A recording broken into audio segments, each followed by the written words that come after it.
नमस्ते, प्रणाम। मैं मनु मिश्रा आप सबका स्वागत करती हूँ अपने यूट्यूब चैनल पर। तो फिर से हाजिर हूँ मैं एक गीत लेकर। कैसे लगेगा आप लोग को कमेंट में ज़रूर बताइएगा। आशा नहीं पूरा विश्वास करती हूँ आप लोग को ये वीडियो बहुत पसंद आएगा। पसंद आए तो लाइक, कमेंट, शेयर, सब्सक्राइब जरूर कीजिएगा।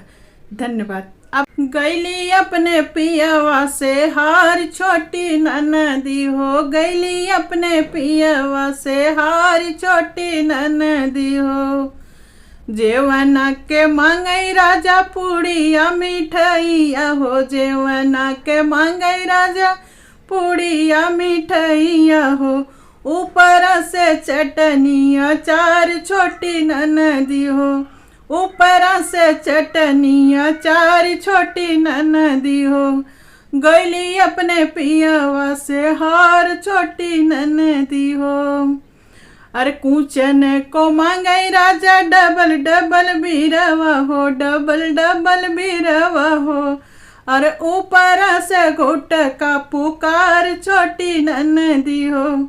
अरे ऊपर से घुट का पुकार, छोटी ननदी हो। अरे गैली अपने पियवा से हार, छोटी ननदी हो। गैली अपने पियवा से हार, छोटी ननदी हो।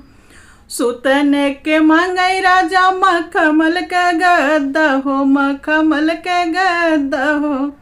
अरे ऊपर से सवतिन हमार, छोटी ननदी। अरे ऊपर से सवतिन हमार, छोटी ननदी। गैली अपने पियवा से हार, छोटी ननदी हो। गैली अपने पियवा से हार, छोटी ननदी हो। हार छोटी ननदी हो, हार छोटी ननदी। हार छोटी ननदी हो, हार छोटी ननदी। अरे गैली अपने पियवा से हार, छोटी ननदी हो। गैली अपने पियवा से हार, छोटी ननदी हो। घूमने के मांगई राजा हटिया बजरिया हो, हटिया बजरिया हो। अरे घूमने के मांगई राजा हटिया बजरिया हो, हटिया बजरिया। अरे ऊपर से कैस पूरा लाख, छोटी ननदी हो। अरे ऊपर से कैस पूरा लाख, छोटी ननदी हो। गैली अपना पियवा से हार, छोटी ननदी हो। गैली अपना पियवा से हार, छोटी ननदी हो। हार छोटी ननदी हो, हार छोटी ननदी।